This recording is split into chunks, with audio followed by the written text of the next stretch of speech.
अपर police अधीक्षक देहात अनुज चौधरी की बुलेट प्रूफ जैकेट में गोली लगी है। संभल के बेहद चर्चित सीओ रहे अनुज चौधरी प्रमोशन के बाद एएसपी बनकर फिरोजाबाद आए। यहां एक 50,000 के इनामी बदमाश के एनकाउंटर में वो अब बाल बाल बचे हैं। बताया जा रहा है कि उनके बुलेट प्रूफ जैकेट ने उन्हें बचा लिया। दरअसल 5 अक्टूबर की देर शाम फिरोजाबाद में थाना मक्खनपुर क्षेत्र में पुलिस और बदमाश के बीच मुठभेड़ में 50,000 का इनामी बदमाश नरेश उर्फ नरेश खैर ढेर हो गया। लेकिन इस मुठभेड़ में सीओ रामगढ़ संजीव दुबे को गोली लगी, जबकि मौके पर पहुंचे चर्चित पुलिस अधीक्षक ग्रामीण अनुज चौधरी के बुलेट प्रूफ जैकेट की वजह से वो बाल बाल बच गए। फिरोजाबाद में रविवार की रात 8:30 पर पुलिस और बदमाश की मुठभेड़ हो गई। नरेश नाम के कुख्यात बदमाश, जिसके ऊपर 50,000 का इनाम था, उसकी गोली लगने से मौत हो गई। इस पूरे इनकाउंटर में एक एसएचओ रामगढ़ घायल हुआ है। अपर पुलिस अधीक्षक देहात अनुज चौधरी की बुलेट प्रूफ जैकेट में गोली लगी है। घटना इस तरह से है कि 30 तारीख को 2 करोड़ से अधिक की एक लूट हुई थी फिरोजाबाद में, जिसमें नरेश और उसके 6 साथियों को पकड़ा था पुलिस ने। इनके पास से 1 करोड़ रुपए की नगद बरामदगी हुई थी, हथियार भी मिले थे। आज जब पुलिस इनको कहीं ले जा रही थी थाना मक्खनपुर इलाके में, ये शौच के लिए जीप से उतर गया और उतरते ही गायब हो गया। पुलिस ने जब कॉम्बिंग की तो ये एक जगह बैठा मिला और इसने पुलिस के ऊपर ताबड़तोड़ फायरिंग कर दी। एसएसपी सौरभ दीक्षित कहते हैं कि इसने पहले से ही रेकी करके उस जगह पर एक थैला छुपाया हुआ था, जिसमें इसके पास 2 पिस्टल और बहुत सारी मात्रा में खोखे रखे हुए थे। पुलिस ने गोली चलाई, बदमाश ने भी गोली चलाई और इस इनकाउंटर के बाद भी इसके पास से 40 लाख रुपया नगद मिला है, हथियार मिले हैं। पुलिस इसको बड़ी कामयाबी मानकर चल रही है। जी हां, बताया जा रहा है कि रात करीब 8 बजे बीएमआर होटल के पीछे पुलिस की बदमाश नरेश से मुठभेड़ हो गई। दोनों ओर से कई राउंड फायरिंग हुई, जिसमें बदमाश नरेश मारा गया। उसके कब्जे से 2 पिस्टल, भारी संख्या में कारतूस और करीब 40 लाख की नकदी बरामद हुई। बदमाश नरेश पर अलीगढ़ समेत कई जनपदों में 1 दर्जन से ज्यादा संगीन मुकदमे दर्ज थे। हाल ही में 30 सितंबर को फिरोजाबाद के थाना मक्खनपुर क्षेत्र में 2 करोड़ से अधिक की कैश लूट की वारदात में उसका नाम सामने आया था। पुलिस ने उस मामले में 6 बदमाशों को गिरफ्तार कर 1 करोड़ की बरामदगी की थी। नरेश इस गैंग का मुख्य सरगना था। बताया जा रहा है कि पूछताछ के दौरान नरेश शौच के बहाने पुलिस अभिरक्षा से भाग निकला। उसकी तलाश में जिले भर में चेकिंग अभियान चलाया जा रहा था। एसएसपी सौरभ दीक्षित ने बताया कि नरेश ने पहले से एक थैले में हथियार छिपा रखा था, जिनका इस्तेमाल उसने पुलिस पर फायरिंग के दौरान किया। नरेश पर 50,000 का इनाम डीआईजी आगरा रेंज द्वारा घोषित किया गया था। घटना के बाद वरिष्ठ पुलिस अधीक्षक सौरभ दीक्षित ने मौके पर पहुंचकर जांच की और मीडिया को पूरे घटनाक्रम के बारे में जानकारी दी। कल देर रात्रि मीडिया को अवगत कराया गया था कि दिनांक 30 सितंबर को थाना मक्खनपुर क्षेत्रांतर्गत कारित की गई लूट की घटना में कुल 6 अपराधी गिरफ्तार हुए थे, जिनके पास से 1 करोड़ रुपयों से ज़्यादा कैश, एक मोबाइल फ़ोन तथा नाजायज असलहे भी बरामद किए गए थे। पुलिस टीम द्वारा सभी को गिरफ्तार करके पूछताछ की जा रही थी, ठोस साक्ष्य संकलन किया जा रहा था, परंतु जो जीके एक्सचेंज कंपनी के प्रतिनिधित्व करने वाले लोग थे, उनके द्वारा जो लूटी गई संपत्ति है उसको काफ़ी ज़्यादा बताया गया था। इसी उद्देश्य से जो इसका मुख्य कर्ता धर्ता था नरेश, उससे पुलिस द्वारा और गहन पूछताछ की गई तो उसके द्वारा बताया गया कि उसने जो 4 पहिया गाड़ी थी किया सेल्टॉस, उसके 2 सीक्रेट कंपार्टमेंट थे।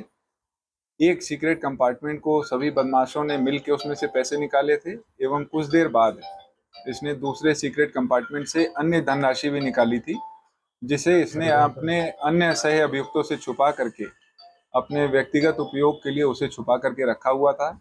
इस सूचना पे थाना मक्खनपुर पुलिस ने जनपद अलीगढ़ से कल देर रात्रि लगभग 20 लाख रुपए कैश बरामद किए।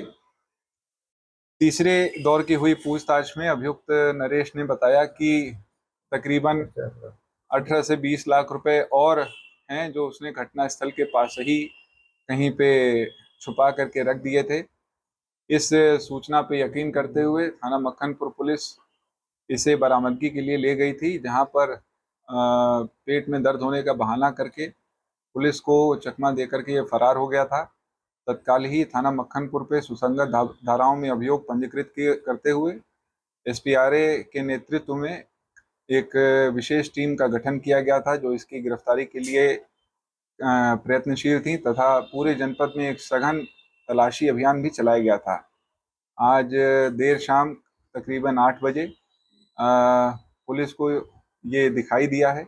पुलिस को देखते ही इसने पुलिस पे अंधाधुंध फायर खोल दिए, जिसमें कि जवाबी कार्रवाई में इसे एक गोली लगी और ये घायल अवस्था में एम्बुलेंस के द्वारा जिला अस्पताल भेजा गया था, जहां पे इसे मृत घोषित कर दिया गया है। इस पूरी कार्रवाई में एसपीआरए के बुलेट प्रूफ जैकेट में एक गोली लगी है तथा एसएचओ रामगढ़ घायल है। जो भी इसमें अग्रिम वैधानिक कार्रवाई की जाएगी उससे आपको भी अवगत कराया जाएगा। डीआईजी ने कितना इनाम घोषित किया है इसमें? इस जो अभियुक्त था, इसके फरार हो जाने पे आज डीआईजी सर के द्वारा इस पर 50,000 रुपए का इनाम भी घोषित किया गया। सर ऐसा भी आया कि ये पुलिस की वर्दी पहन के दिल्ली में उसने ड्यूटी साहब बताया। पूर्व में देखें, ये एक दुर्दांत अपराधी है जो लूट डकैती की घटनाओं को अंजाम देता है और ये अपने साथ इस वक्त नए नए अभियुक्तों को जोड़ता चला जा रहा था और अन्य जो भी हम लोग को सूचना मिलती जाएगी एफआईआर के क्रम में अन्य जनपदों की आप लोगों से साझा करेंगे। फिरोजाबाद से सुधीर शर्मा की रिपोर्ट, यूपी तक। डिम्पल ने हमसे कहा भी था कि बच्चों के साथ भी खेलते हैं तो हारना नहीं चाहते हैं, ये बाई हुक और क्रुक जीतता जाएंगे। तो उन्होंने कहा ठीक नहीं है।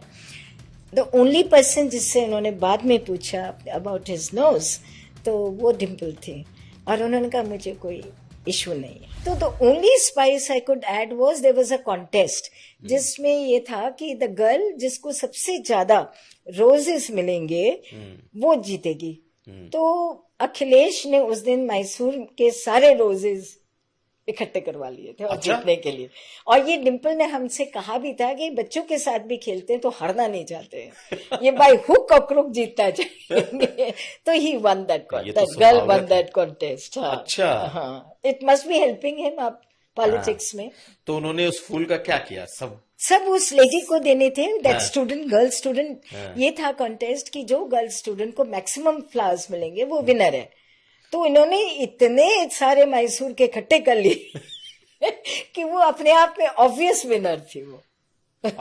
और सारे फूल अखिलेश जी ने कलेक्ट कराए, खरीदे और सब मतलब खरीदे या जो भी कराया होगा, ये मैं इतना नहीं, बट मेरे लिए यही बड़ा इंटरेस्टिंग था कि उनको ये इंश्योर करना था कि जिसको वो सपोर्ट कर रहे थे, उनका ग्रुप सपोर्ट कर रहा था, उसको जीतना चाहिए, वो जीतना चाहिए। एक और बड़ी इंटरेस्टिंग कहानी आपके मैसूर की ही आती है कि खेलना कूदना तो उनका था, फुटबॉल, क्रिकेट, इस तरह की चीजें, लेकिन उनकी नाक टूट जाती है। हाँ, ये क्या? वो आई थिंक उनकी नाक की बड़ी चर्चा होती है।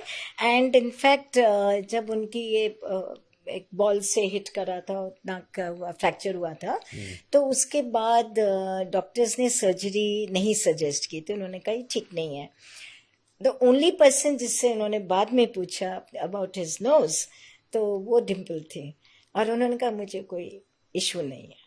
तो उसके बाद nose is a close chapter. ये हम और आप बात करते हैं, उस परिवार में अब nose is not a discuss chapter.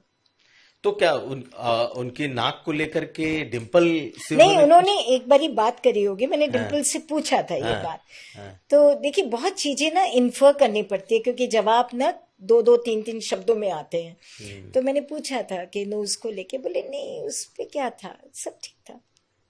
सब समझ गए हम कि जरूर एज अ यंग कपल जब वो लोग डेट कर रहे थे जरूर ये बात आई होगी क्योंकि इतना नोज पे चर्चा होती थी। तो शी मस्ट हैव सेड कि it's not an issue between us.